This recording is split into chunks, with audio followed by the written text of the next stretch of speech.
میکنم که این شریح قولی شریح عقیده امام اعظم ابو حنیفه حساب میکنم. دعوا میکنم شما میگین که مذهب واجبه. انا در یگان دلیل اویا اومد است که امام اعظم ابو حنیفه در جای گفته باشه که تقلیدی مرا کنی، تقلیدی من برای شما را واجبه. اوه شرط نیست که امام اعظم ابو حنیفه رحمه الله بگه. پروردگار امام اعظم ابو حنیفه در قرآن عظیم شان تاکید کرده است فاسالوا اهل الذکر ان کنتم لا تعلمون. چیزی را نمیدونه از اهل ذکر از علما بپرسه. در اکثر تفاسیر اهل سنت و الجماعت شدیداً اومده تاکید است که میگه دلیل بر تقلید بر وجوب تقلیدی به آیات قرآن است. و خدای تعالی میگه امام اعظم ابو حنیفه اهل ذکر هستی، اهل ذکر هستی. همین خاطر ما با امام اعظم ابو حنیفه هم اتباع و تقلید داریم. شرط نیست که امام اعظم ابو حنیفه خودش بگه. پیغمبر امام اعظم ابو حنیفه رسول الله محمد صلی الله علیه و سلم تاکید کرده است میگه و تمسکوا بعهد ابن ام عبد، با فتوا و با عهد عبدالله ابن مسعود چنگ بزنه، چنگ بزنه بخپه. عبدالله ابن مسعود صاحب علم مکتب فقهی کوفه است، همون مکتبی که در اساس همون مذهب امام اعظم ابو حنیفه سرچشمه گرفته پرشید مذهب به وجود اومد. اصلا همین مکتب فقهی عبدالله ابن مسعود است. حدیثی که روایتش کردم این اندک درست‌تر حضرت والله علم روایت حذیفه ابن یمان است. میگه سمعت رسول الله صلی الله علیه و سلم یقول اقتدوا بالذین من بعد ابی بکر و عمر و اهتدوا بهدی عمار و تمسکوا بعهد ابن ام عبد. بعد از من شما اقتدا و پیروی با ابوبکر و عمر کنید، از هدایت عمار استفاده برید و چنگ به عهد فتاوی عبدالله ابن مسعود بزنید. و هم فتاوی عبدالله ابن مسعود این مذهب امام اعظم ابو حنیفه است. حدیث امام حاکم روایت کرده است، تصحیح کرده است و امام ذهبی موافقت میکنه قطعش در تلخیصش که میگه این حدیث حدیثی صحیحه. اینا مرحمه حجت به این است که امام اعظم بگه مردم شما پیروی و متابعت مرا کنید. پیروی و متابعت علما را همچون اولوالامر خدای تعالی در قرآن فرموده است. الله عزوجل میگه اعوذ بالله من الشیطان الرجیم یا ایها الذین آمنوا اطیعوا الله و اطیعوا الرسول و اولی الامر منکم. ای کسایی که ایمان به خدا و روز قیامت داره اطاعت کنه خدا را، پیغمبر خدا را و اولی الامر، اهل امر تو را. اولو الامر کیا هستند؟ امام حاکم در المستدرک علی صحیحین از عبدالله ابن عباس روایت میکنه وقتی که میگه می آیت شرح میداد و اولی الامر منکم گفت یعنی اهل الفقه و دین الذين يعلمون الناس معانی دینهم یأمرونهم بالمعروف و ینهونهم عن المنکر. یعنی همه اولو الامر اهل فقه اهل دین هستند، کسایی که به مردم معانی دینشون شرایط تعلیم میتن، امری به معروف و نهی از منکرشون میکنن، به حضرت جمع میکنن. میگه فاوجب الله طاعتهم، خداوند متعال میگه طاعت اینا را واجب گردون، واجب گردون. سبحان الله. این گپای پدر هوا چی نیست ای کو؟ حضرت امام اعظم ابو حنیفه همین کتابا را برای کی نوشت؟ اصلا همین اصول برای کی مطرح کرده است؟ برای با شما نه؟ این چی گفتن دیگه؟ پس که امام اعظم ابو حنیفه نگفت است که برای تقلید کنه پس ما باید تقلیدش نکنیم. آخه ما نیازی به تقلید داریم، نیازی به تقلید یعنی همین آدمای بزرگ داریم، همین شخصیتایی که حقیقتا علمشو ثابت است، تقواشو ثابت است، بزرگیشو ثابت است. با ایا که تقلید نکنیم با کی میکنیم؟ اگر ایا که اهل الله نباشن، اولیاء الله نباشن، کی دیگه از برای خدا با کی تقلید کنیم؟ با همون آدمایی که شاید ما حدیث هست اما غیر همین علم حدیث دیگه هیچ بلا را نمیفهمه، حتی آیاتی با تشابه نمیدونه که با مقتضای حس بگیره شو با مقتضای حکم، همین رو تقلید کنیم. ابوالفرج ابن الجوزی خدا رحمتش کنه در همین کتاب تلبیس ابلیسش از امام خطابی روایت میکنه. این خطابی از محدث به حد بزرگ اسلامی است. میگه یکی از مشایخ میگه як рӯз мега дар пешам гуфт ки ман маддати 40 сол шудааст ки рӯзи ҷумъа сарма наметирошам, пешаи намоз сарма наметирошам.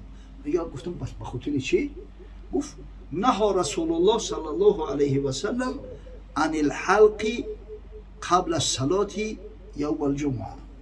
пайғамбар саллаллоҳу алайҳи васаллам аз тирошидан, халқ тирошидан мегӯяд, тирошидани сара пеш аз ҷумъа, пеш аз намоз дар рӯзи ҷумъа манъ кардагиай.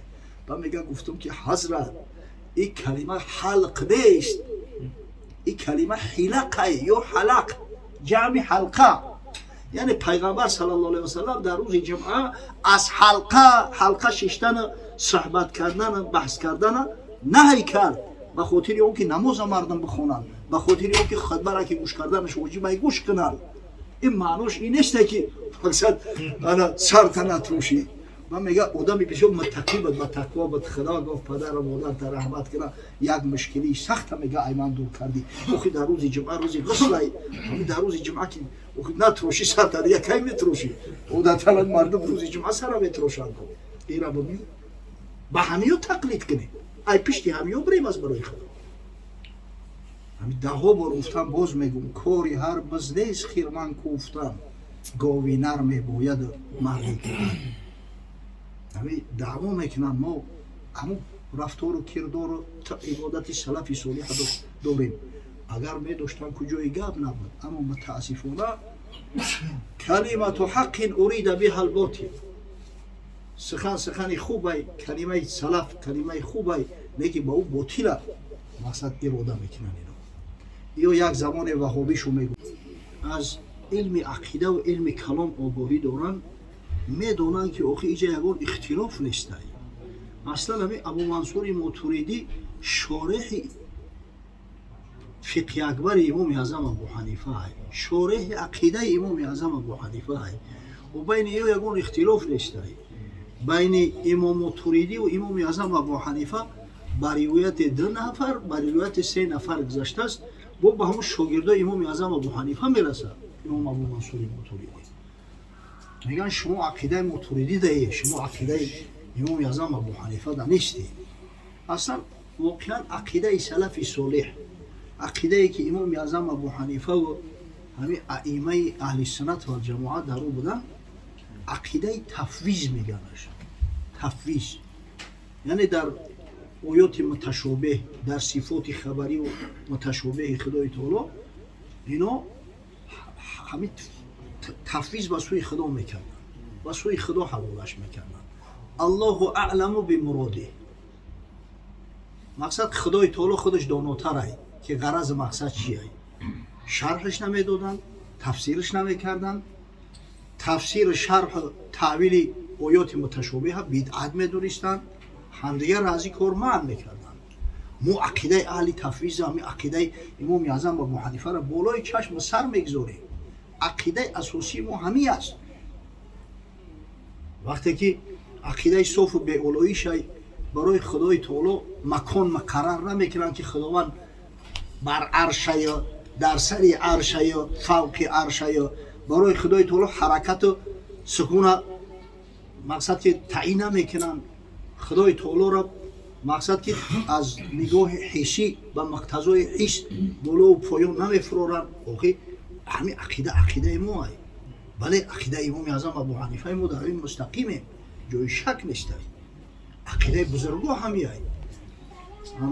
имом абдуқоҳири бағдодӣ худо раҳмату мағфираташ кунад, ол як китобе дора алфарқу байна алфирақ. ҳамин фирқаҳои исломиро айялав гирифта таҳлил кардаасту таъин кардаасту фикри ақидаҳошро як як баён мекунад. аз ҳазрати алӣ каррамаллоҳу ваҷҳаҳ як қавлеро овардааст ки мега ҳазрати алиро вақте суол кардан дар масъалаи ҳамин аршу истивои арш, гуфт иналлоҳа халақал арша изҳоран лиқудратиҳи ло маконан лизотиҳ. охи худои таоло ин арша барои изҳори қудраташ офаридааст, барои хича макон накардааст ки дар ҳамун макон қарор бигира, мисле ки подшо дар болои тахт мешинад. халақал арша изҳоран лиқудратиҳи ло маконан лизотиҳи қад кон ва ло макон ва ҳуа алон ало мо кон. خدای بزرگ بود در صورتی که نه مکان بود، نه زمان بود، نه کجا و چیها بود، نه عینه بود، هیچی نبود. و خدای بزرگ به همون که بود، به همون شکل و صورت، مقصد به همون مقصد چیزی هست، یگان چی تغییر نخورده است. اگر به شرطی که عقیدهش و عقیده همین اهل تفویض باشه، جان و فدا شد. ما این قول قبول داریم. وقتی که یک مسلمان قطعی صحبت میکنیم، اگر به شرط عقیدهش عقیده تازه و آزاده باشه، به خدا مکان تخصیص نده، به خدا همین تغییر رو، همین اشیایی را که برای جسم ها و برای مخلوقات میگن اگر قائل نباشه، ما اهل تفویضیم. ما به دل جان قبول داریم. الله اعلم و بمراده. خدا خودش داناتر است که چی است و چی نیست. تفسیرش نمیکنیم. اما وقتی که عقیده های مختلف پیدا شدن، گروه های گمراه پیدا شدن، در عقیده مسلمان ها وقتی که خدشه وارد کردن، مقصد گروه های باطله و زوله مثل معتزلیه پیدا شد، مثل اینا مجسمه ها پیدا شدن، مشبیه ها پیدا شدن، برای خدا مکان قرار دادن، خدای تعالی را جسم گفتن. گروه های مثل جهمیه پیدا شد که صفات پروردگار را تعطیل کردن، یا را معطله میگن. در این صورت دیگه به ایو گفته نمیشید که الله اعلم و بمراده. او خانواده بود کوف میکردن، عقیده های باطل خچونه در اینجا بار میکردن. ای همین خاطر اهل سنت و جماعه مجبور شدن که دست به تعویل بزنن، به خاطر عقیده مسلمانان را پاک و به اولایش نگاه داشتن که مبادا خدا را به یگان مخلوق قیاس نکنن. لیس کمثله شیء، مثل الله چیزی نیست که الله به چیز قیاس کرده نمیشه. ای همین خاطر بعد مقصد که این همین خدای تعالی یک نعمتی را برای مسلمانان هدیه کرد در شخصیت شیخ ابوالحسن اشعری و شیخ ابو منصور ماتوریدی. اینو همین امام اشعری بگیم شاگرد مکتب امام شافعی است، ابو منصور ماتوریدی شاگرد مکتب ابو حنیفه. بین اینا اختلاف نیست، فقط در برابر دلایل نقلی اینا دلایل منطقی و دلایل عقلی را آوردن، برای اون که طرف مقابل مستر کنن، برای اون که نگذارن که عقیده مسلمانان را باطل و ویران کنن. از همین خاطر مقصد وقتی که با همین گروه هایی که به خدای تعالی مقصد که تشبیه قائل هستند، خدا را جسم میگن، پروردگار را مقصد که حرکات و سکنات نسبتش میگن، تغییر نسبتش قائل میشوند. وقتی با اینا گپ میزنیم، ما البته سعی میکنیم که همین چند به اهل تعویل بزنیم، به تعویلات اهل سنت و جماعه، به عقیده امام ابو منصور ماتوریدی. ولی ببینید دعوا میکنن همین گروه های نوبرمت که ما سلف صالحیم، عقیده ما عقیده سلف صالحیم، ما خدا را چه خیلی که خودش وصف کرده است همون خیلی میشناسیم و قبول داریم. در صورتی که وقتی که میپرسیشو اینا مثلا درباره استوا علی العرش وقتی شروع میکنن گپا، میگن غرض از همون استوا یعنی که علا و ارتفع، بلند شدن، یک جهت قبول دارن، و دعوا میکنن که ما در عقیده سلف صالحیم. سلف صالح نسبت پروردگار جهت قبول نداره. این بزرگترین معروفترین عقیده در نزد اهل سنت و الجماعه عقیده امام طحاوی است. امام طحاوی خدا رحمت و مغفرتش کنه صراحتا در همون عقیده طحاویش در همون کتابش آورده است که میگه که انا لا تحویه الجهات سیت، خدای تعالی را هیچ وقت جهت های ششگانه احاطه نمیکنه. جهت ششگانه کشید، شمال و شرق و غرب و جنوب و بالا و پایین، 4 طرف بالا و پایین. و وقتی که ایو همو میگه که علا، همه علا را با میگه بذاتی، بذاتش میگه بلند چی. و وقتی که همون علو و بذات که قبول کردی، معنوش همیه که سبحان تو علو حسی را قبول داری. و این علاقه عقیده باطلشه. علاقه این مقصد که این قول اهل سنت و جماعت اهل تفویض نیست. تعویل اینو درستی خودشون انجام میکنن، یا میخواهن یا نمیخواهن، یقینا بدونن که مشبیهن، مجسمن، اگر به شرطی که نسبت پروردگار مکان قبول داشته باشن. اگر مکان قبول نکنند فقط همین جهتی بالا رفتن خدای تعالی را اگر اقرار کنند بدون شک و شبهه یورا کرامیه میگن. محمد ابن کرام گفتن یک شخص بود مکان نمیگفتن که همین جهت علو و حرکات پروردگار و نزول همین چیزا را قبول داشت. او عقیده شو عقیده اهل سنت و جماعت نیست. عقیده اهل سنت و جماعت را خدا رحمت کنه. امام بیهقی یک کتابی داره، ما کتاب معروف های الاسماء و صفات. انا در همونجا از سفیان ابن عیینه رحمه الله تعالی روایت میکنه، میگه انا همین سفیان ابن عیینه گفت که ما وصف الله به نفسه فی کتابه المبین فقراءته تفسیره. او چیزی که خدای تعالی خچ وصف کرده صفاتی را که آورده است در آیات متشابهه، همین تفسیرش فقط قرائت شد. لیس لأحد ان یفسره بالعربیه ولا بالفارسیه. کسی حق نداره که او را نه به عربی و نه به فارسی تفسیر کنه. اشتوا را ترجمه میکنن. ای بچه جهات نسبت پروردگار قبول دارن، بعد دعوا میکنن که ما در عقیده سلف صالحیم. نه در عقیده سلف صالح نیست شما. در عقیده سلف صالح ما هستیم الحمدلله، اهل مذهب هستیم. خدا را شکر ما عقیده تفویض هم قبول داریم. عقیده تعویل اهل سنت و جماعت را تعویل صحیح به خاطر اون که در ذهن مردم پیدا نشود همین شبهات و مانندی ها و مخلوقات، ما ایران قبول داریم و جواب این همی معانیده و جواب این همی اعتراضگرا را به همین میتیم. خدا رحمت کنه شیخ ابوالفرج ابن الجوزی را بسیار عالم بزرگه، عالم کلام است. یک کتاب داره با نام تلبیس ابلیس. همونجا تأکید میکنه، به همون خواننده ها مراجعت میکنه، میگه وعلم ان عموم المحدثین حملوا ظاهر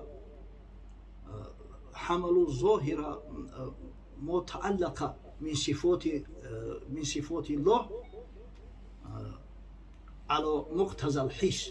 آگاه باش، میگه آگاه باشید که همین جمهور محدثا وقتی که درباره صفات متشابهه خدا گپ میزنن همون را به مقتضای حس شرحش میدن، یعنی به حسیات. انا حرکات نسبت پروردگار قبول دارن، جهت نسبت خدای تعالی قبول دارن. بعد سببش میگه، بعد میگه فشبهوا، مادام که قبول دارن انا جهات حس و مقصد مقتضای حس، اینو همون تشبیه میکنن خدای تعالی را، اینو مشابهه حساب میکنن. لانهم لم يخالطوا الفقهاء، زیرا که اینو میگه با فقها شینخیز کم دارن، از فقها مسئله را نمیپرسن، عقل خودشون میگیرن، میگه از فقها با اجتناب میورزند، خودشون دور میگیرن. اگر با فقها که میشیشتن فقها میفهموندن شو فیعرف حمل المتشابه على مقتضى الحكم، که حمل کردن متشابه آیات متشابه به مقتضای حکم براشون شرح توضیح میدونن. اما افسوس صد افسوس که این کار نمیکنن. واقعا از همین خاطر وقتی که ما رو میپرسن که شما در عقیده کی هستید، در عقیده امام اعظم ابو حنیفه یا در عقیده امام ماتوریدی؟ ما الحمدلله در عقیده اهل سنت و الجماعه هستیم که عقیده اهل سنت و الجماعه همون عقیده تفویضی سلف صالح در بر میگیرن که ها نقرأها و نؤمن بها ولا نفسرها. قرائتش میکنیم، ایمان داریم با او، اما تفسیرش نمیکنیم، در اطراف این موضوع بحث نمیکنیم. عقیده سلف صالح انا عقیده تفویض همیه و هم عقیده تعویلات اهل سنت قبول داریم. این همین چیزی را که الحمدلله ابوالحسن اشعری، ابو منصور ماتوریدی برای ما و شما مطرح کرده است. برای سوالی به معنی نیست. کسی که از علم عقیده، علم کلام آگاهی و خبر داره میدونه که این سوال خودش هم یک سوالی به معنی است، اصل نداره.